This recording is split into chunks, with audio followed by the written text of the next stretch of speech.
And we'll try Josh in Ontario. Are you there, Josh? Hello? Is Josh there? Hello? Yes, go ahead. Hey, I had a question for you.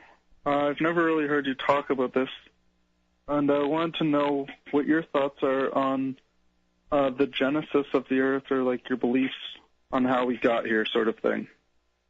Well, to be honest with you, there's no point in even going into how we got here because no one's got any proof to show it. It just, you're going into the realms of beliefs which encompass all religions and even the ones that don't think that they are religions.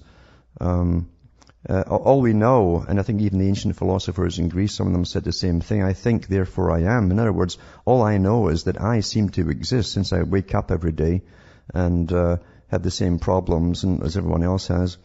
That's all you can go by. How we got here, who knows? I do think that man is far, far older than we're told, especially intelligent man.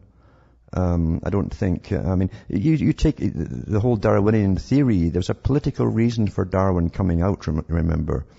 And part of it was to destroy religion. He mentioned that himself. This would definitely be the nail in the coffin. And it's so that science could rise up to be the new priesthood. And that's what they use today is science in place of religion. And then they come up with their own belief system and that man suddenly became intelligent at a specific period on a Friday afternoon so many thousands of years ago at 4:30 and stuff like that. And that becomes a belief system without any real proof at all.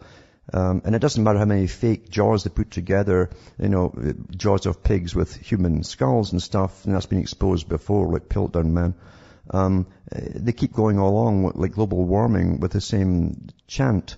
So there's no real point in trying to figure out how we got here. What's more important is why are we here?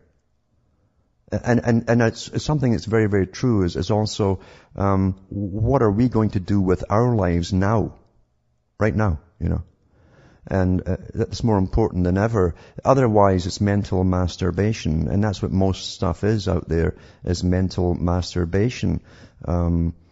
Nothing matters really except where we're going from here.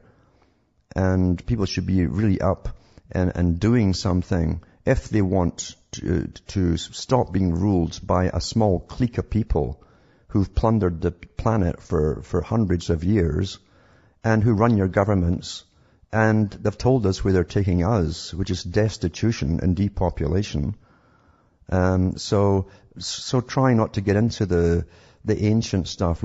As I say, all you've got in what's recorded history, I would start checking into the histories of India before I go into anybody else's history, because even amongst their mythology, they have a lot of good history regarding how people are controlled, how religions are created to control the peoples so that they're meek and they're easily managed. And really, when you look at all the religions, even that of Egypt and Judaism too, and many religions out there, most religions out there, if not all of them, you'll find the counterpart in a much, much older India. So at one time, India had a big place to play in this big world of ours.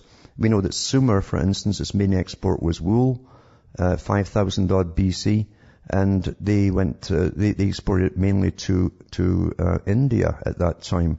India was the America, the USA of that period.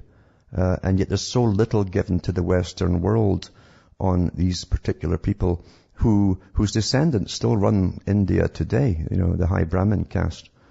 So there's far more of it there. And they also talk about ages, and ages can be taken mystically, or you can take them in a rational manner and say, ages are business plans, long-term business plans.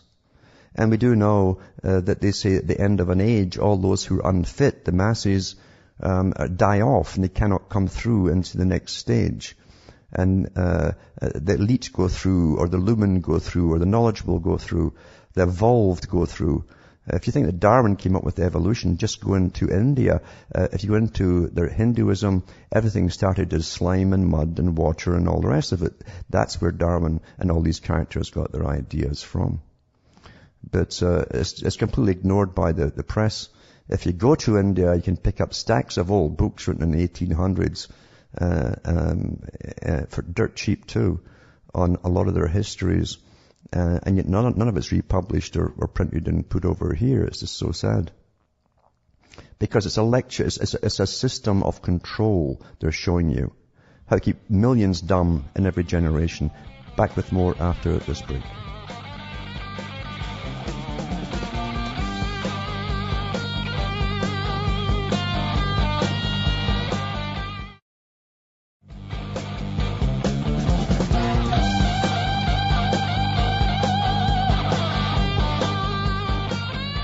Hi folks, we're back cutting through the matrix. And just to end with that last colour there, before going to the next one, India, they have, everyone's heard of the great cycle of the zodiac, the great cycle, there's many thousands of years.